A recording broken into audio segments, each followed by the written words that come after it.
Hello, everybody. Bobby Umar here, and welcome to my LinkedIn Live channel, the Power of Connection channel. I'm here to chat and share some insights with you, as well as take some Q&A from you, the audience. The general idea today is that I'm here every day at 8:30 a.m. Eastern Standard Time from Monday to Friday to leverage the LinkedIn Live, which is a lot of fun, as well as engage people on my network and answer your questions. And today's topic is something really interesting. It's all about messaging. So, how you message people, how you respond to people, the ability to message other people, and because it's coming back from a story that I'm going to share with you in a moment, which is around messaging. But while people are showing up here, I want to make sure people kind of show up, and then once you're all here, we'll start talking. Meanwhile, in the comments below, share where you're from, say hello, check in with other people that are there, and we can kind of get into it. So yeah, I'd love to see people. Respond to people. I see. There's Vinay again. There's Brian's here. Hey, Brian, good to see you. Good to see lots of great people here. So glad to have you part of this conversation. Hope you had a wonderful, wonderful weekend. What'd you guys do? The weather here was beautiful. So yesterday I was in a park and it was just fantastic. Hey, Abdurrahman, good to see you too. So lots of people. Rhonda's here. That's awesome. Ravi's here. Oh man, now people are joining in here. Okay, so looks like hello from Switzerland. Ravi, I'd love to get there sometime. So it looks like the buffering's a little bit better. That's good. Morning, David. Glad to have people here. So the topic today is, I said your messaging is also your brand. Now, normally I would say your brand is your messaging, right? But I switched it. And the reason I did that is because, hey, Denise from Cyprus, go San Diego, go Chargers. Hey, Allison, go Baltimore Orioles. Morning, Jamie. So we're going to talk about messaging. So how important is messaging for your brand? Comment below. And so while we do this thing, I'll talk for 15 minutes. You can ask whatever questions you want. Hey, Chris. Hey, Zara. And then what you do is you can put your comments and questions below. We'll engage each other. We'll talk about stuff and start getting into the topic about messaging your brand. But what I want you to talk about is how important is your messaging for your brand. But I'm going to start with a story. Okay. So messaging is so important in terms of how you create a reputation, your integrity, how people think about you. Hey, Krishnamurti. And how you message people, how you respond to people. Hey, Brigade, it's great. So you have to understand how your messaging affects people. So, I get messages all the time from people on LinkedIn as well as emails, and how you message me reflects on who you are. Then I sometimes have calls, and in the calls, people have messaging. And how you respond to those calls and how you engage those calls makes a big difference. Then there's the follow-up. Okay, so now the messaging back and forth, how are you engaging there? And the reason I'm bringing this up is because recently I had, in the last month, a couple of LinkedIn messages that led to a call, that led to a couple more messages, that led to email messages, and another call, and then a couple of the messages, LinkedIn and email. And then what was funny was I asked one simple question in the email about some clarification issue, and all of a sudden, just everything went bonkers, mostly because the person just assumed a bunch of stuff from my message, and it turned into this huge kerfuffle where everything fell apart. And it was interesting because I was asking a question because the messaging was not clear. The messaging, so people don't remember the messaging. So the message I originally sent to start the conversation was forgotten. The messaging that was in the actual live call didn't say the things that had to be said. And so for me, I'm always about, clear messaging. And so if I ask a question, my question comes with no ill intent. My question comes with no, hard feelings. It's about just getting clarification. And if the answer is even no, let's say can you provide more money? Is there an opportunity at your business? Would you like to connect and network? And the answer is no. That's okay, right? I mean, you're welcome to choose whatever you want. But it was just funny how everything just kind of fell apart from that one message that didn't go the way it wanted to. So, Vinay, good point. If you don't have the face-to-face, but in this situation, actually email, LinkedIn messages, and face-to-face, there was still poor messaging. And what that tells me is that it reflects on the brand. And I do my best to as message as best I can. I try to clarify expectations. I try to be really clear. I try to respond with heart and gratitude and empathy.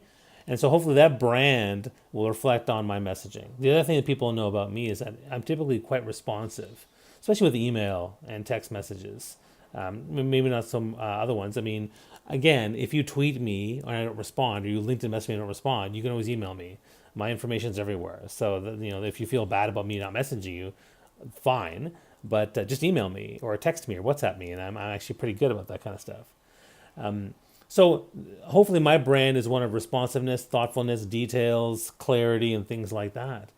But it's amazing how the people can miss out on how the messaging affects people, because how you message me also makes me, think of your brand.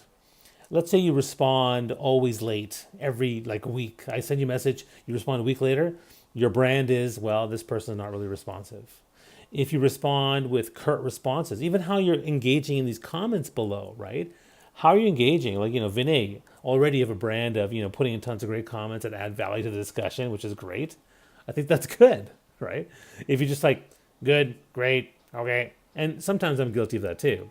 But ultimately, your brand, how you message people, how you engage in comments, how you talk to people, how you text them, will reflect on who you are.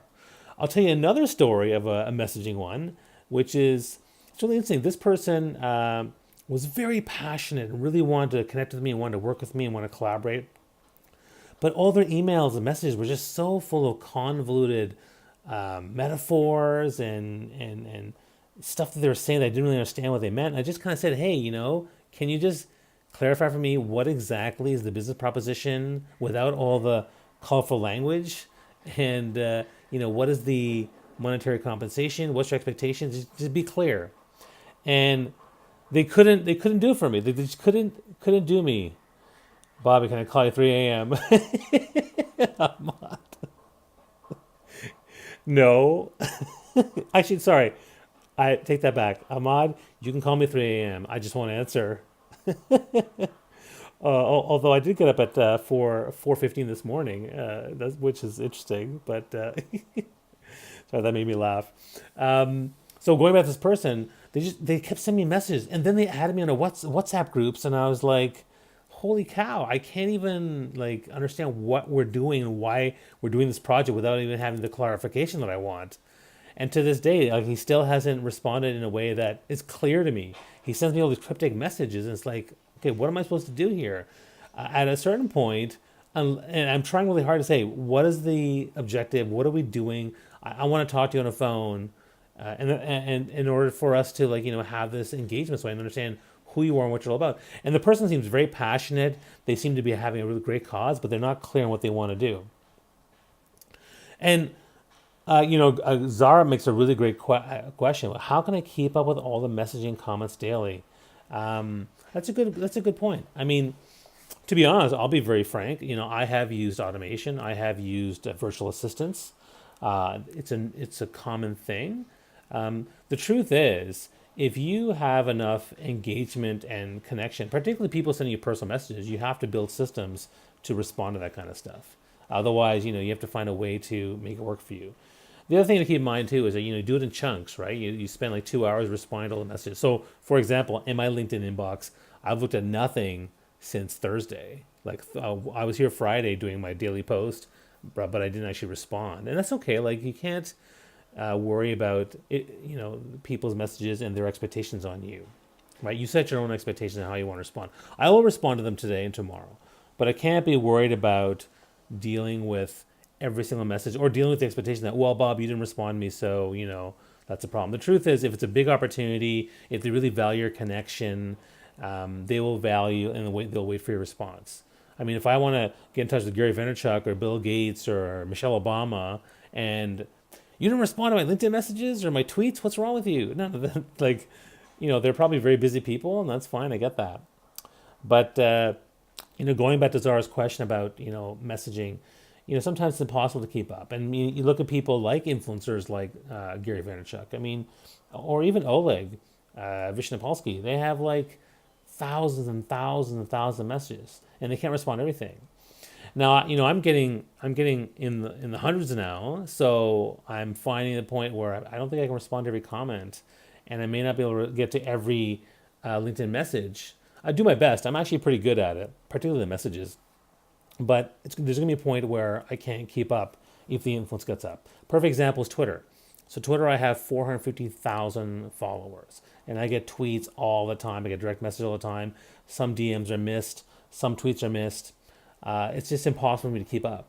But if you really, really want my attention there, you retweet or you reply again, and then I'll eventually see it, right? Same with LinkedIn. If there's someone I really want to talk to and they haven't responded, I'll send them the message again. So you shouldn't worry so much, Zara, about your inability to keep up with stuff. I mean, you have to focus on your work. You have to focus on your time you have. Do what you can, particularly if they're personal messages of people you know pretty well. I mean, it's good to review that. Another question from Christopher here: is a certain time of day to respond to email messages? Well, really, it's up to you. One of the big advice that I tell people is that don't respond to email messages in the middle of the night, because you set an expectation or brand that I'm the type of person who's going to message you in the middle of the night. A little tip that I do is I actually, if I have time in the evening or I allocate evening time, I will write some messages but keep them in my drafts, and then I send them all in the morning, because I don't want people expecting an email response at 9 p.m. at night my time. I want them to focus on 8:15 to 5:30 p.m. Every day, and that's my main business time. And in terms of when you respond to messages, I mean, again, you can decide how you want to do it. Another big time management tip when it comes to messaging is to not have email open all the time, but actually do it in chunks, right? So you spend an hour in the morning, and then don't, unless something emergency comes up, then you can respond maybe at lunchtime or after lunch. Here's a question too. In today's world, when we talk about the human interaction and we crave about instant messaging systems, how do we ensure we balance this? Well, the truth is there's no such thing as balance, but the journey towards balance is what we should strive for. So in terms of, for me, I try to balance it with the amount of time I spend on LinkedIn as well as the email messages. I keep a clean email inbox. My inbox is less than 20 messages. I either delegate, or delete. I do that. Thanks, Dave, for the nice comment. Thanks, Chris. Ask your question below. Let me know how you also think your messaging is your brand. Again, I'm here every day, Monday to Friday, for my LinkedIn Live broadcast, and you can answer questions. You can ask questions, but share what people feel about your message, your brand. How does it reflect your brand? Comment below. Let us know. Do you feel that, Lori Kong says, do you feel that authentic communication is an essential piece of engagement with connections? Absolutely. Well, what would you want to do? Just be fake every time? No, I think you should respond. I mean, as best you can. Authenticity is really just about transparency, honesty, and being real. That's what it is, right? So if you're busy, say you're busy. If you didn't get a chance to read it, apologize for not being able to read it. If you want to say no, then just say no, thank you, and be real and authentic about it. If you want to create deeper connection with somebody, the more authentic the communication is, the better the strength of the connection is. And again, that's another reason why your messaging is your brand. How you message is your brand. When I message you, if you ever felt, I mean, I don't think I do this, and I don't do this on Twitter either, when people send a lot of trolls and hate messages, I never respond with malice. I respond with empathy, or I respond with clarification to clarify my position. I think that's an important thing to do. That's for my brand. Now, everyone else's brand is different, right? Yeah, and it's a great point. If you're in different time zones, we all have to worry about that. Someone actually messaged me saying, "I can't believe you sent me a message at 2 in the morning. This is a bot." And I'm like, "Well, actually, I was up." And they were like, for them, it was a different time zone, so they didn't get it, right? So you have to make sure you create those expectations, right? And again, how I message people. Another big thing is responsiveness, right? What is the depth of your response? How thoughtful are you in response? Do you use kind words? Do you use words to ask the questions in the right way? Tone is very difficult to see in messages. So you have to understand if there's any condescension or things like that. You have to really, get feedback from somebody to see what they think about how your messaging is. Because people will respond to your brand, whether it's a email message, a voice message. And here's a good question: how do you guys feel about voice messages now? Like LinkedIn allows for voice messages, so do other platforms. I'm now getting video messages from friends on Facebook and Instagram, which is okay, interesting. Do you like that? What do you think? I think obviously the voice adds a bit more connective quality. Some people don't like it because they have to click on the thing and then listen to it. Okay. Video is kind of a little bit more personable. I get that too.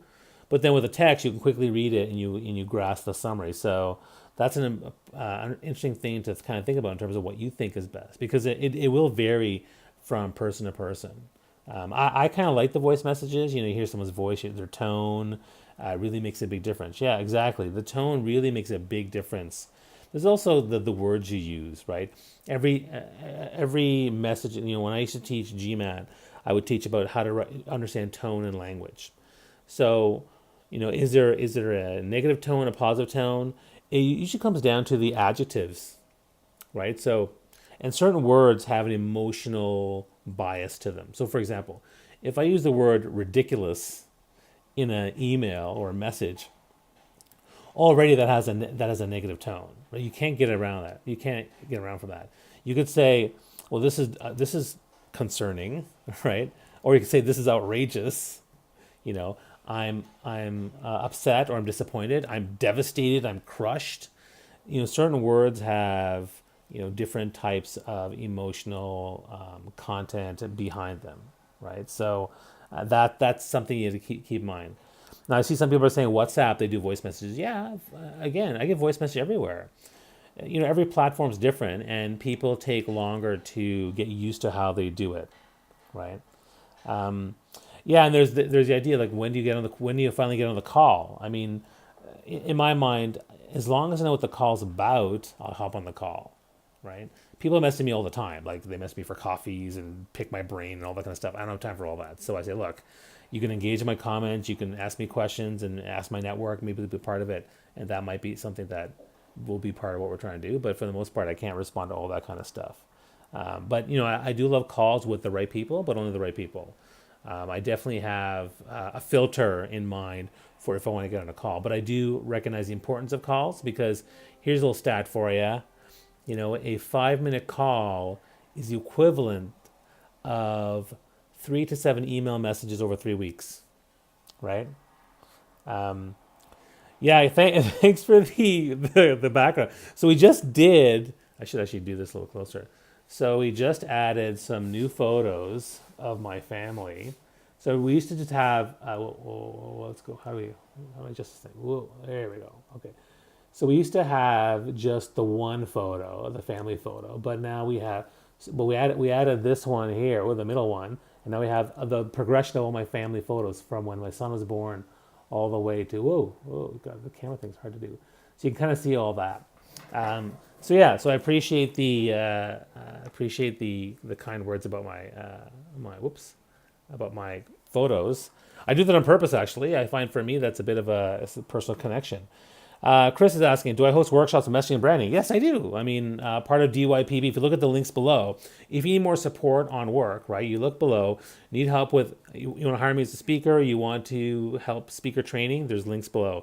You want to do personal branding, coaching, workshops, consulting, there's a link below. You want more career development advice, I have my own my own career development page. So there's stuff there that you can leverage the links, okay? So yes, I'm doing a workshop in Toronto in June on personal branding. And I do messaging stuff all the time, whether it's mostly presentation messaging, but I also talk about LinkedIn, I talk about messaging and things like that. So, I'm using the different topics each week. And actually this weekend, if you go to my profile and you see the Saturday LinkedIn Live, I asked for feedback on what kind of topics. My plan long term is to, have maybe at least one interview per week. In fact, I'm interviewing someone tomorrow. Michelle Falcon is going to be on. I'm going to his space and we're going to do a big interview there. So I'm going to do a LinkedIn Live of that. And then I'm also going to start live streaming events. So on May 14th is the LinkedIn local Toronto meetup on storytelling. I'll be there live streaming everything. So that's something that I'm really excited about to share. I'll probably do the entire 1 hour panel, which is going to be amazing. I'm based in Toronto, Christopher, but I also work all around the world. So consult with people around the world virtually. Sometimes I go there and deliver the workshops, and that's fine. Off topic, how are you going live? Software. Okay, good question. I'm happy to answer questions. I love questions. So like your engagement's great. Um, the software I'm using is a third-party app called Switcher Studio. There are a couple ones for LinkedIn Live, but that's what I'm using. It's good so far. I mean, it needs to have more things that I actually talked about this on my Saturday one. So if you howdy, Diana. Thanks, Diana, for the kind words. So I'm using that software, and I actually did a live stream on Saturday where I gave my feedback on the overall process so far because I've been doing this now for exactly 1 week, right? So happy anniversary to my LinkedIn Live Power of Connection channel. Um, and the workshop, yeah, if you want to learn more about the workshop, just message me or go on to the DYPB, Discover Your Personal Brand, Facebook group or LinkedIn group. That's a good way to learn all about that kind of stuff. So the topic today was messaging is your brand. So how you message. I mean, I always only talk about the manner and how you message. I didn't even talk about what you say, but that's a whole other topic. But comment below what your thoughts are on how your messaging affects your brand, how the people message you affects your brand. Hey, Rodolfo, good to see you. Write comment below. Let me know what you think. If you also like this post, you like these live streams, please tag people to bring some more people to this conversation. Share this on your networks, on your pages with some context. Thanks, Julian. Appreciate that. This is really about getting people involved in conversations and talking more about what I do, but also how I can help support you. And if you have people you want to interview or think should be interviewed that are particularly in Toronto, let me know. Tag them as well below, and then we can bring them part of the conversation. Okay, that's really what today's all about. So I appreciate that. All right, so we didn't talk about messaging, the actual messaging itself, but yeah, we did mention briefly about words. I was really more focused on how people. Hey, Anthony. I was focused more on how people email you, text you, WhatsApp you, LinkedIn message you, and it's very interesting to see how they message and how they respond and how they reply because it really says something about your brand, who you are. Whether you're reflective, whether you make assumptions, whether you're angry, whether you don't understand tone. Thank you, Chris. I mean, I've been a professional speaker. Chris says you're a great speaker. Thank you, Chris. I very kindly appreciate that. I've been a professional speaker now for 14 years, and I travel around the world speaking about branding, networking, digital influence, and marketing, things like that. Hey, Doug. Sorry, messaging. Great. So let's see what Vinay is saying. I don't think people in general connect branding and messaging. Really? Wow. Okay. I mean, your brand is everything you do to create an impression. So it's your behavior, your words, your actions, everything you do. That don't include your lack of action, your lack of communication. That's also your brand, right? Oh, Billy never gets back to his WhatsApp messages. That's a brand. Oh, Sally, she message her, but you have to message her like 3-4 times before she responds. That's her brand, right? I mean, what kind of brand do you want? You have to think about that, right? Say what you want to say and say it. Yeah, people get lost because they often get into a side segue, and I segue sometimes too. But one reason I like these LinkedIn Lives is because I get to take a particular topic, answer questions. I still segue a little bit, but it still fits with my personality, which is great.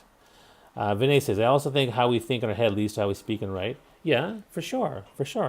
That's true. And everyone has, you mentioned the sensitivity for tone. Everyone has a different sensitivity for tone. Some don't even notice it. Other people are like, oh, well, that word they use, they said very, and oh my gosh, are they really angry with me? And you have no idea. The truth is, you shouldn't assume anything. Just take the words as is and either answer the question or bring clarification or do your best to, or ask a question back saying, I'm not quite sure what you mean by this, and then see what they say. And Lori says, messaging is important because I know that I tend to share what I know rather than what someone wants to know. Well, that's interesting. Yeah, focus on your audience. I mean, when it comes to this LinkedIn Live or when I'm doing a speech, a workshop, or a message, I always look at the audience in mind, how they respond. Because I have friends who are more curt and to the point. I have friends who like details and are more verbose. You have to kind of decide and change for what you want to do. By the way, I should add one more thing. This is my first ever LinkedIn Live on my brand new phone. So the video quality might be a little bit clearer for people. I don't know if the buffering's better. Maybe the sound on these new headphones is also better. Let me know what you think because I'm very excited about my iPhone XR and I just set it up late last night, so I'm super excited about that. And I'll be here again every day to do more and more of these LinkedIn Lives. So I think that's it for today, guys. I mean, it's hard for me to leave, but when I see 70 people on this LinkedIn Live broadcast, but I will be here every day, Monday to Friday, 8:30 a.m. I'd love to see you guys. Bring people in, tag people. Let's get as many people as part of the conversation. Let me know some topics. Lori, yes, you definitely need another software because and LinkedIn Live will tell you when it comes up. All right, so that's it for today. Messaging is your brand is your messaging. Hope you take the time to think about your brand, to think about how if phone envy. Phone envy. It's funny, Lori. Take the time to focus on your message, to understand your brand, and be responsive and thoughtful to people that you want to. All right. All the best. Have a fantastic day. Bye bye.